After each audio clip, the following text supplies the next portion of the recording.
There's a weird coincidence that has happened in me wanting to do this last. It was just purely because end on my favourite, but it actually ties other parts of this month together. We have Brian Cox, who was in The Autopsy of Jane Doe, appearing as quite an important role in this film. We don't have Ghosts and Things, so The Awakening doesn't quite work, but we do have an anthology film, and Freddy's Nightmares was obviously an anthology series. So here we are with one of my Halloween favourites, Trick or Treat. And there's just so much to love about this film.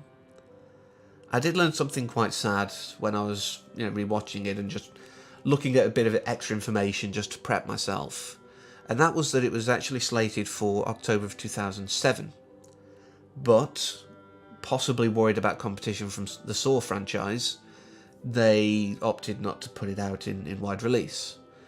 Then 2008 passed them by, and eventually in 2009 they just got it out as direct-to-DVD. And that possibly hurt it. I know people love this film who've seen it, but it possibly hurt its wide appeal. I think more people would love it if they knew about it, so here's my attempt at rectifying this. Trick or Treat is an anthology film, but it's very different from most anthology films.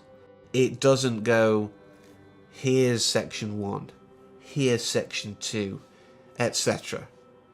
It goes, well, here's a bit of section 1, then teasing bits of section 2 in there, but here's a character from the final bit, and here's a whole piece from that final bit there, but then you've got like this character walking by that's from this section, and so on and so forth. They're not broken down, there isn't a narrator guiding us between.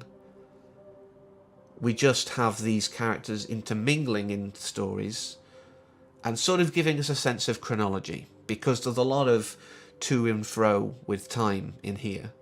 Certain things that we see at the start of the film are actually happening at the end. It's a joy to me who loves non-linear storytelling. But all of these pieces together work. I'm not sure if they'd work as well if they were broken down and separated. I think the fact that they intermingle gives us a greater investment in all of them.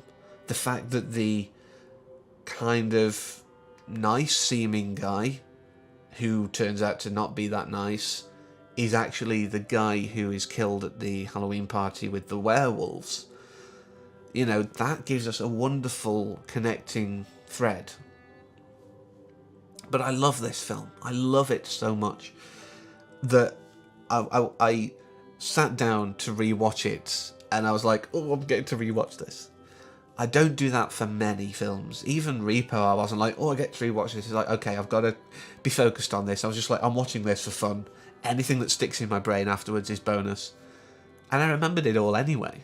I was following along. I knew what was coming, but I still enjoyed it. And that's something that stands the test of time. It's a great piece, and I think the fact that it was written by one person means that connective tissue works. If it was like more in the vein of, say, VHS or, the TV anthology series that we know, I think that idea of them all being connected would have been forced and probably would have fallen flat. But I didn't realise until recently that this was actually based off a cartoon short, which introduced us to the character of Sam. And, well, that's kind of mildly enjoyable in its own right. It's nothing compared to this. Watch it for completion's sake. I've put a link to a version that I found below for you. But, yeah, it's just an extra little bit of Sam, because he is a really interesting element to this film. As Rhonda tells us, she gives us the entire history of Halloween, which, frankly, is probably better coming from her than me. So, here you go. Samhain, also known as All Hallows Eve, also known as Halloween. Predating Christianity, the Celtic holiday was celebrated on the one night between autumn and winter when the barrier between the living and the dead was thinnest, and often involved rituals that included human sacrifice. Yeah, that's Halloween in a nutshell. A rather large nutshell, but a nutshell all the same. And so we personify it, like we do with the Easter Bunny and Santa Claus. Samhain is that to Samhain, to Halloween. And that's what our Sam is. He is the personification. This is why he's keeping an eye in all of the segments. and he only really acts when people are disrespecting the holiday. He overreacts, you could say, I guess, with Emma, because she wants to just put everything down early. You know, the jack-o'-lanterns are there as a beacon for the souls. They're meant to guide them through the night. And she's like, no, I'm putting them all down. So he feels that she's disrespected the night. Fair play. He doesn't interfere with Dylan Baker, because in his own way he's respecting it. A twisted way, sure. And he enjoys, I suppose, seeing his comeuppance later on. I mean, werewolves, they're associated, you know, creatures. They're not doing anything outside of the spirit of the night, so he's just watching with a kind of vague interest, I guess. We see him at the end of the segment, sort of watching as Rhonda walks away shaken by her experience with the ghosts of the children. But she's walking with the pumpkin. You know, she's like, it'll guide me. It's a guide to the spirits, you know, for where to go, and they can leave me alone. They won't torment me. She gets it, of course. And of course we have Krieg, you know, who is Scrooge. It's very apparent. He is to Halloween what Scrooge is to Christmas. Instead of bar humbug, it's no humbugs or any candy of any kind. But after a violent equivalent to the ghost visitations from Sam, he is saved by a perceived tribute of chocolate. Sam is like, oh, okay, I've got my tribute. You're now respecting the trick or treat. Thank you very much.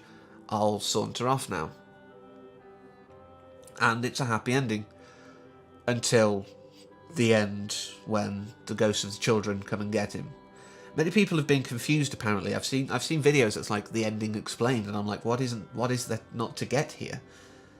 He is clearly Krieg. Yes, you could be like, well, who would take that picture of them in front of the bus? Well, it might have been taken at school, and he might have kept it. But he's clearly Krieg. You know, he's clearly the bus driver. It's clearly him who escaped, and this is why he was soured by it. And of course, the kids do get their comeuppance at the end. Because it's Halloween, it's not Christmas, it's not meant to end with ringing the bells and what day is it and here have a goose. It's meant to end with a creepy, spooky element. And I love it. It gives us exactly what we need from horror. It gives us laughs, it gives us gross out moments. It gives us unsettling feelings. It gives us an insight into what people twist it to their own ends for. And it just gives us Halloween. I would watch this every year. I think I will almost do that now. This will be a tradition for me. It will be on a playlist. And I am happy for that. And I do hope, if you've not seen it, that I haven't ruined it too much for you, but that you do go out. And I do hope, if you already have seen it, that this inspires you to watch it again in a few days' time. I do hope you've enjoyed this travel through a few horror films for Halloween, and I do hope you'll stay safe, whatever you're up to. But next time, we're going to be in November, and I've got an appointment with a giant lizard. So until then, as always, thanks for watching, and happy Halloween.